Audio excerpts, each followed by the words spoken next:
Today we are going to discuss about the ear anatomy, which is a part 3 in which I am going to cover the tympanic membrane. The detailed structure of the tympanic membrane and its applied anatomy we are going to cover in this chapter. So myself Dr. Muralidhar Badige, Department of Share Rachana, Gramin Ayurvedic Medical College, Terdal. So first we are going to discuss introduction. So tympanic membrane is also known as eardrum. It is a thin semi-transparent membrane and it acts as a partition between the external acoustic meatus and the mid layer. See in this picture you can see this is external acoustic meatus, this is the mid layer. It acts as a curtain or it acts as a partition between the mid layer and the external acoustic meatus. And embryologically it originating from all the three germ layers, endoderm, ectoderm and the mesoderm. These are the three germ layers. So the tympanic membrane, the speciality of the tympanic membrane is it derived from all the three germ layers. Histologically the tympanic membrane consists of the three layers: outer layer, middle layer and the innermost layer. So the outer layer is derived from the ectoderm, middle layer is derived from the mesoderm and innermost layer is derived from the endoderm. Next we are going to discuss the shape, measurements, location and position of the tympanic membrane. Tympanic membrane is a oval in shape and it's measuring about 9 into 10 millimeter and it's located in the tympanic sulcus. What is this tympanic sulcus? The tympanic sulcus is a circular depression which lies between the external auditory canal and the middle ear. So you can see in this picture, so this is a margin of the tympanic membrane which is lodged in the sulcus. It's a bone. Inside the bone there is a sulcus. So depression, circular depression in which this margin of the tympanic membrane is lodged or situated. So it means the tympanic membrane is lodged or situated in the tympanic sulcus. What is the tympanic sulcus? Tympanic sulcus is a circular depression lies between the external auditory canal and the middle ear. Then come to the point position. The tympanic membrane is placed obliquely, making an angle of about 55 degree with the floor of external acoustic meatus.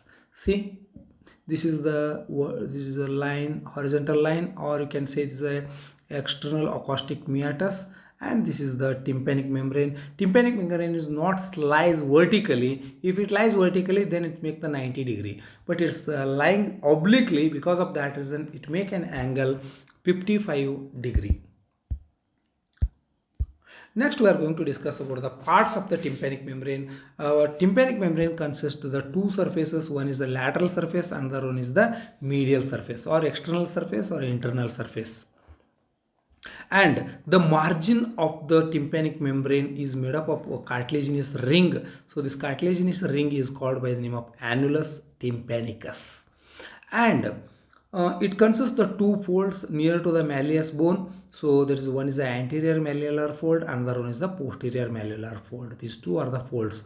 Above the fold, the tympanic membrane is loosely attached. So this part is called pars placida.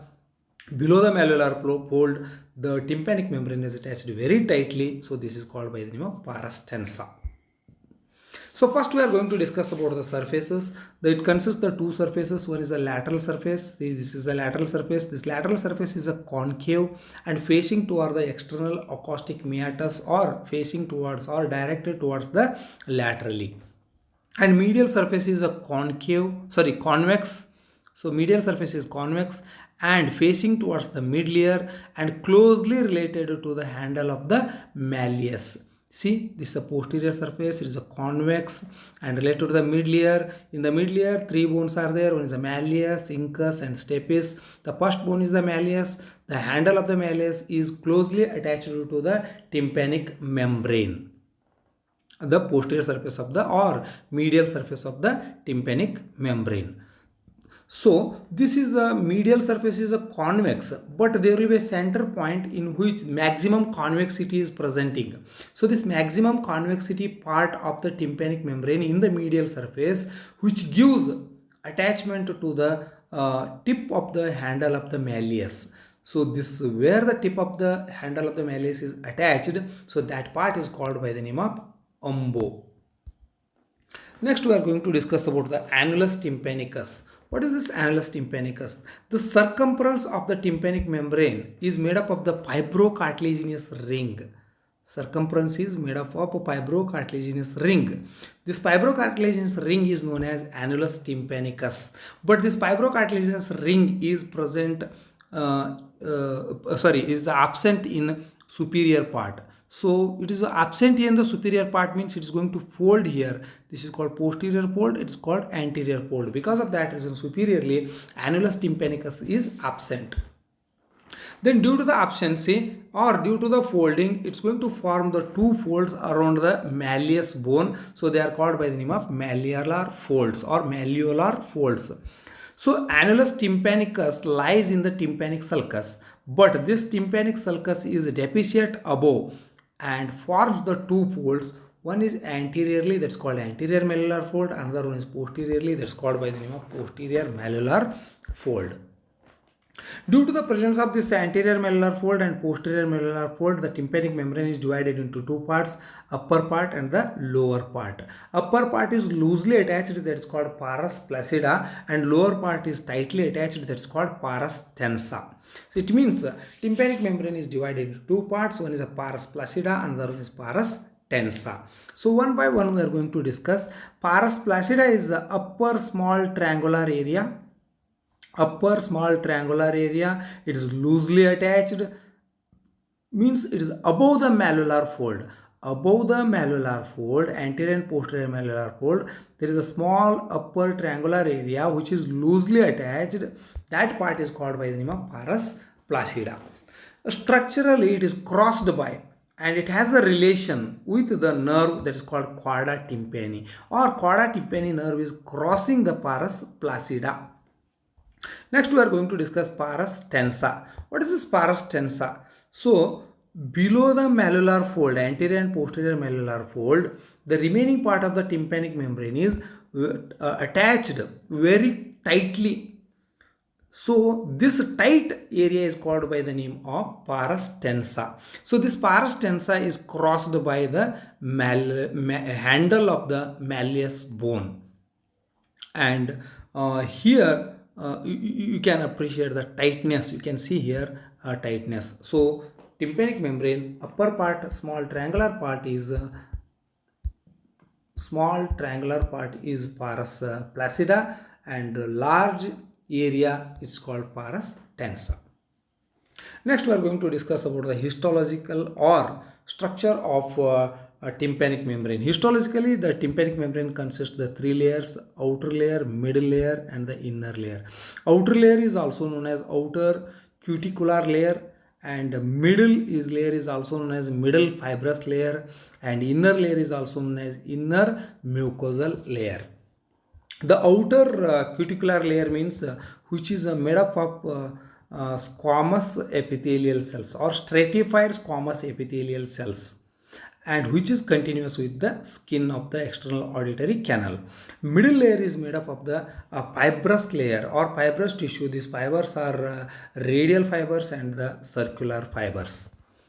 Innermost layer is made up of the columnar epithelial cells. They are going to form the mucus lining here. This mucus lining is continuous with the mucus lining of the middle ear.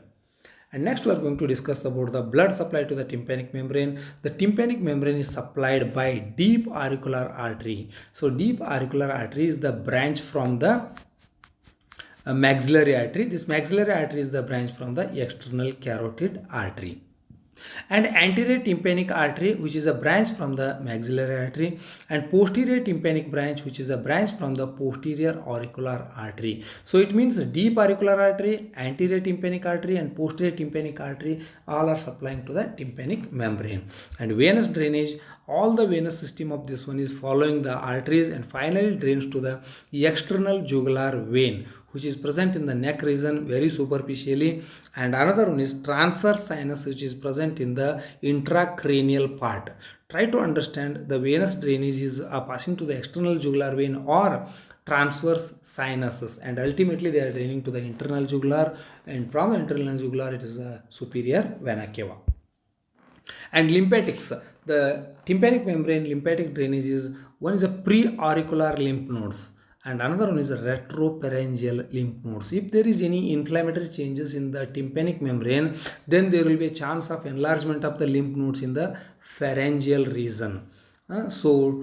Any patient came with the enlargement of the lymph node in the pharyngeal region, we should carefully examine the ear, that is especially tympanic membrane. Then nerve supply, it is supplied by the three nerves. One is the auriculotemporal nerve, which is the branch from the trigeminal nerve or mandibular nerve. This mandibular nerve is the branch from the trigeminal nerve.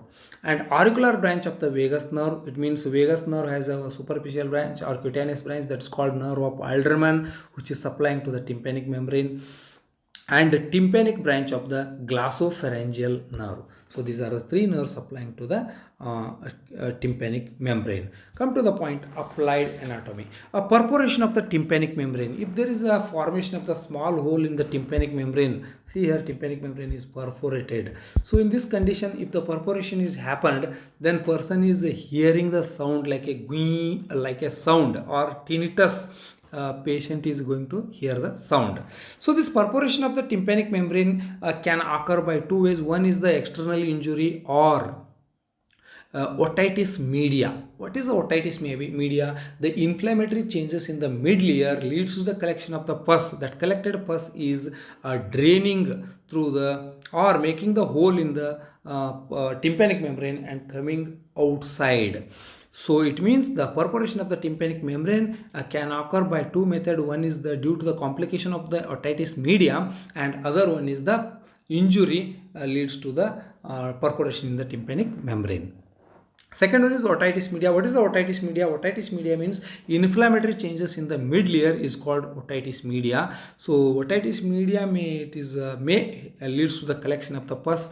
Due to the presence of the heavy collection of the pus inside the mid layer, make the perforation inside the tympanic membrane and coming out.